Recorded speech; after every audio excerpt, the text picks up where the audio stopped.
Skin the Hardaway SouthernTea, back with another EP. And today I'm here with with a post-fight reaction from a fight that happened this weekend between Sebastián Fundora and Sergio Garcia. Sebastián Fundora is a young, up-and-coming, rising prospect at the 154-pound division. Uh, some people feel like that Sebastián Fundora right now could compete with the likes, of a Charlo, a Brian Castano, guys like that. I'm personally on the boat of wait and see. You know what I mean with Sebastián Fundora, and this weekend pretty much plays right into my level of thinking. Now, Sebastián Fundora, I think, is a unique talent. I does think he have a high ceiling, but he has a lot to learn at the same time. This weekend, Sebastián Fundora for Sergio Garcia. He's a veteran, in the game, much more, experienced than Fundora. Much more experienced than Fundora. So, but I feel like that Sergio Garcia in this fight was put in there as a name to catapult Sebastián Fundora into the next level of superstar. But this weekend, I personally feel like that this fight was either a draw or Sebastián Fundora actually lost this fight. I feel like anytime where you come to an opponent's country or something like that, city, country, or whatever, and you fight, a guy to a draw or you fight a guy to a close fight or whatsoever, that means something. I give people a little credit for that, you know what I mean? For actually coming over to somebody's backyard and fighting them. Sergio Garcia came over to, Fundora's backyard, which would be America. His first fight in America. Sergio Garcia is also one of those guys who might have been seen as, a hype job, somebody who's seen that, they still need to prove themselves. So this was a good fight between two guys, who still have a lot to prove, you know what I'm saying, type deal. Sebastián Fundora being a lot to prove with him being a prospect, and Sergio Garcia a lot to prove with him being in the game for a minute, but never seeming to take any fight worth relevance or, that was seeming to be challenging to him. But these two guys got down this weekend. I would say this going into the fight, I thought that Sebastián Fundora was going to knock Sergio Garcia out.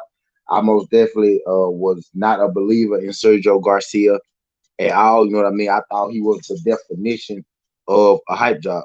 You know what I mean? I thought he was the definition of a hype job.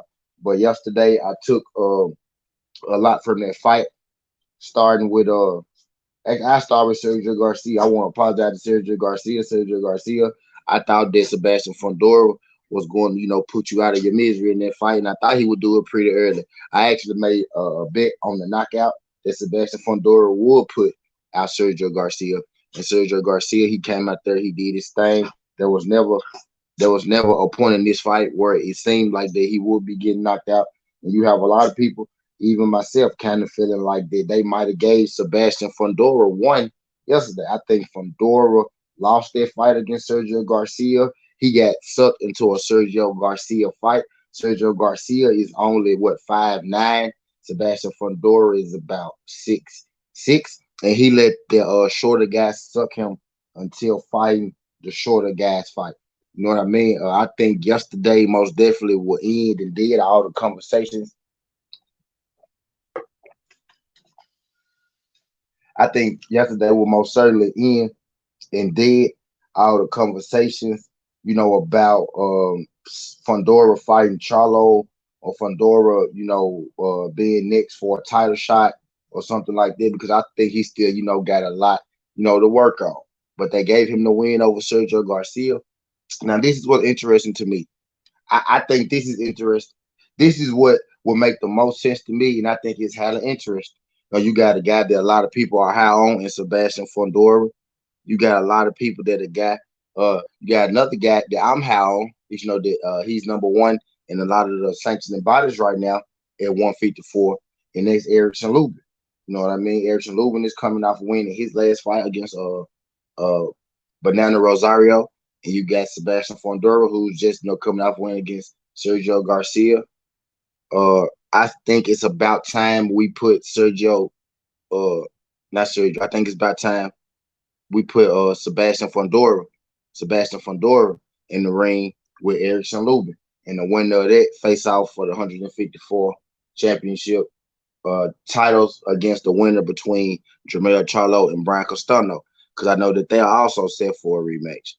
I think with where Fundora is at in his career right now, he can't go back. He can only go forward. And I feel like the public and his team and the people have pushed him, Showtime as well, have pushed him forward into this light. You know what I mean? And yesterday, I kind of think he took not a huge step back, but I think he took a step back in the sense that they were expecting him to knock out Sergio Garcia to get the big name on his resume. Sergio Garcia knockout, get that knockout. You know what I'm saying? They'll be able to sell him on the, oh, he finally got his first real win. He beat an undefeated fighter in Sergio Garcia. And he did beat Sergio Garcia, but he didn't do it in spectacular fashion. He didn't do it in impressive fashion again. I think he lost the fight. But I think that's a perfect setup for Erickson Lubin and Sebastián Fundora. I think the guys without the belts, right? If you're talking about guys without belts at the 154-pound division, I feel like Erickson Lubin and Sebastián Fundora, are probably the two best guys that don't have a belt. At least the two biggest names that don't have a belt. You know what I mean? J. Rod Williams, just lost. Jerry Hurd just lost. You got uh Tony Harrison, who just came off fight against Perella, in which he had a draw. Some feel like he lost. So right now, I would rank Erickson Lubin as the best guy at 154 without a belt. And then if you ask the masses, you ask a lot of people, they feel like Sebastián Fundora is right there, if not better than Erickson Lubin. So what makes more sense to me than to put Sebastián Fundora and Erickson Lubin in the title eliminator, and the winner of that fight fights the winner of the Jermell Charlo and Brian Costano series, saga, or whatever, however long that take. You know what I mean? I can see both in this fight will be easy to make. Both guys are on Showtime. You know what I mean? I'm confused as to why Erickson Lubin. I think Erickson Lubin is, the mandatory, but he keeps, I think they paying him. They paying him, to take step aside money so they can continue to do what they do with Undisputed. And I ain't got no problem with that. But Fundora, I feel like Fundora was gifted a unanimous decision last night. You know what I mean? I don't feel like Fundora won that fight. You know what I mean? I don't feel like he won that fight. I feel like that he got a generous decision. Now it wasn't just like a complete robbery. I think he lost by like a round. You know what I mean? But I think he did lose. I think he let Sergio Garcia dictate that fight a lot more than he should have, especially with him being 6'6". For him to be 6'6", he doesn't use his height as effective as he should. He likes to fight on the inside, even though he's 6'6". That completely defeats the purpose of you being that completely defeats the purpose of you being 6'6" if you're just going to go get on the inside of a guy, you know what I mean, and you're going to fight him. You know what I mean? Sergio Garcia has a lot to learn before he seriously can be considered to beat a Jermell Charlo, or seriously can be considered to beat Brian Costano. And I think the next fight for him should be Erickson Lubin. Let's go tell you everything you need to know about where Sebastián Fundora is. You put him in there with Erickson Lubin, and that's going to get your question answered. You know what I mean? If he comes out on top of that fight, he wins, then you damn sure better believe he's ready for the top of the division, Brian Costano, Jermell. Because Erickson Lubin is the top of the division as well. I think he's the best guy without a belt. And if he comes in and he loses, that just lets you know that, he might not be what you guys thought he was. And last night, I feel like that he kind of took a L, you know what I mean? But they gave it to him because, he has a higher ceiling. He's the money. He's the guy that they could sell for future references. You know what I mean? So I think the next fight for Fundora, should be a guy like Erickson Lubin. I think that'll be good for both of them. They'll be good for both of them with where they are, in their career. It'll get Erickson Lubin right back in that spotlight that he was once in. It'll get him right back in title contention, you know what I mean? With Sebastián Fundora. He's a guy who's being pushed, hard by his company in PBC. I think it made perfect sense. You got two guys who like to fight, two guys who can bang, two guys who considered to have nice power. Fundora gives up his advantages, and I think that plays right into Erickson Lubin's hands. Because if you make yourself smaller against a guy like Erickson Lubin, um, a guy that you are much taller than, that of course that plays right into the hands of the shorter guy. But I think Garcia was robbed last night. I think he not robbed necessarily, but I think he got the short end of a stick. I think he did damn good. I was highly impressed with Sergio Garcia. I went into the fight high on Sebastián Fundora. I came out of the fight more impressed with Sergio Garcia than I did with Fundora. He said, "You think Garcia Lab's tank is next?" Man, I have no idea as a matter. I think Ryan Garcia, like the captain herself, talk. I don't know who he gonna fight next.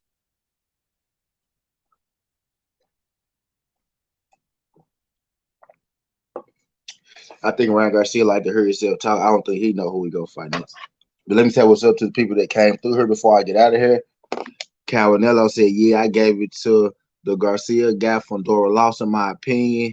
As Alberto said, Fundora won it 17-11 on my scorecard. Cabanello, my guy Willie Beecham. Appreciate you sliding through this, John Willie Beecham. He said, salute SouthernTea, was good, Willie Beecham. Shout out my guy DP Rocker. Appreciate you sliding through this, John. Shout out my guy L Jack. Glad you could make it. Shout out my guy As a Matter of Law.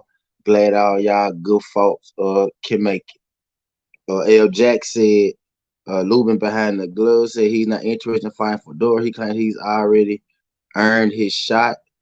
Draw it up, run it back. Fundora right outside to somebody get inside. Can't fan them back. If they call Lubin Fundora, then Erickson Lubin don't got a chance. Erickson Lubin is the number one guy, so he has earned his shot. That's what he meant by he earned my shot. He is already the mandatory, you know what I mean? But I think in the meantime, in between time, why not see Fundora and Lubin? But that's how I guess can the Hardaway SouthernTea. This ain't the past, this ain't the future, but this the present. That's how we rock it. And I'm out. Look.